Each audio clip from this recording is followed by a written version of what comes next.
Pádraig Óg le Millicent ní Shimón. Bhí Pádraig Óg ar cuairt I dteach a uncle is antin. Thuaigh sé go lú mar na bháin. Chula sé cleach ag gleach. Cock-a-doodle-doo, cock-a-doodle-doo. Sin é an cleach mór buí sin ar sa Pádraig leis féin. Tá sé ar álam go bhfuil sé in am éirí.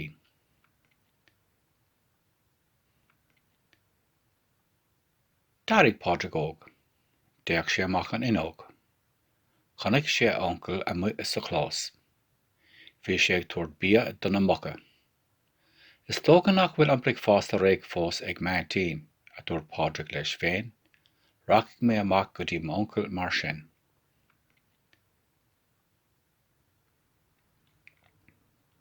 Ní Pádraig é féin agus chuir sé cuid éadaigh air. Amach leis an sin go dtí uncle. An féidir liomsa aon rud é dhéanamh duit a uncle ar sa Pádraig. Is féidir go dainn a dúirt a uncle. Túair an féir seo don chapel tá sé stig sa stábla.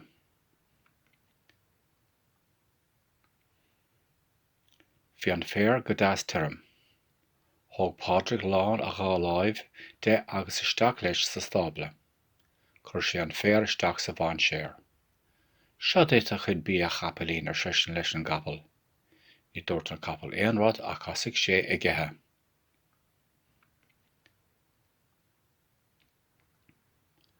An ghlaisian tú na cearcha ar sa Pádraig lena uncle. Chláisian go maith a dúirt a uncle. An ligigh mé amach iad ar sa Pádraig. Is tócha go bhfuil ocras orthu. Is tócha é a dúirt a uncle. Feadh an bídóibh agus an sin, lig amach iad. Fuair Pádraig Óg an bíad na cearcha. Cha sé cuid ar an talamh agus an sin doscail sé an doras dóibh. Amach leis na cearcha go léir agus thosaigh siad i gcithe. Amach leis an gleach mór buí freisin. Cock-a-doodle-doo, cock-a-doodle-doo ar sa an cleach buí.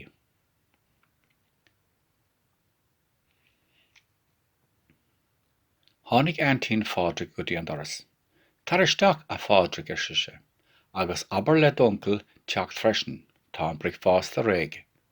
Bhí áthas ar Pádraig, tá ocras ort an is tócha ar sa uncle, tá go dainn ar sa Pádraig. Chuig Pádraig agus uncle isteach sa teach. Ní siad a lábha agus hí siad ag an mórd. Nach bra an bhaidin éad buíochas le dia ar sa antin le Pádraig. Is bra go dainn ar sa Pádraig. Ba bhaid lumsa an saora go léir a chahabhann seo.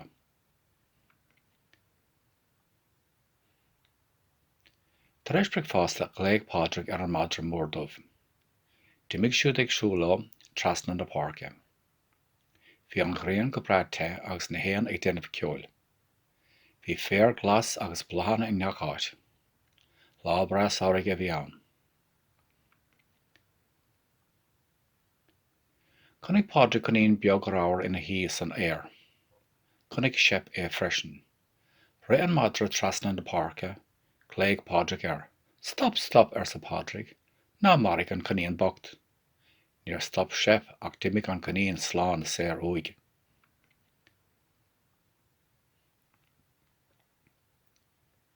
Chuig Pádraig agus Seip síos go dtí an abhainn. Hí Pádraig ar an chlach mhór.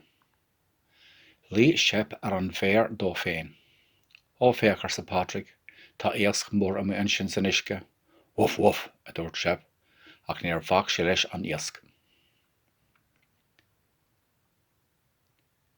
Léim Seip ina sheasamh, chuir sé clós ar féin. An sin uair sé trasna go dtí crán beag glas a bhí ag fás taobh leis an abhainn. Ré Pádraig trasna freisin agus d'fhág sé isteach faoin grán. Cad a bhí ann ach sinach beag óg. An tanna bhí bocht ar sa Pádraig, tá agla air. Is tócha nach bhfuil éasige cabhfuil a bháthair. Wuff, wuff, a dúirt Seip go láidir. Chuir Pádraig a lámh isteach agus rug sé ar an sneach beag óg. Tuairigh mé le mé go teach maintín ar sa Pádraig leis féin. Cad é sin agat a dúirt antin le Pádraig. Sinach beag óg a fuair mé híos an sin faoi chrán taobh leis an abhainn ar sa Pádraig. Tá ag léir, ní má le Seip, an rud bochtar sa aontainn, geoig mé banna dó.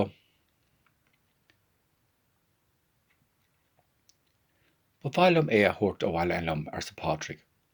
Ó níor bhain rud é sin a dhéanamh a dúirt am aontainn. Is fear é a chur ar ais san áit a bhuairtú é.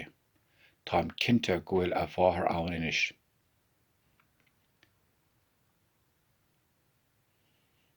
Thug Pádraig an tanna bhí bog óg ar ais leis.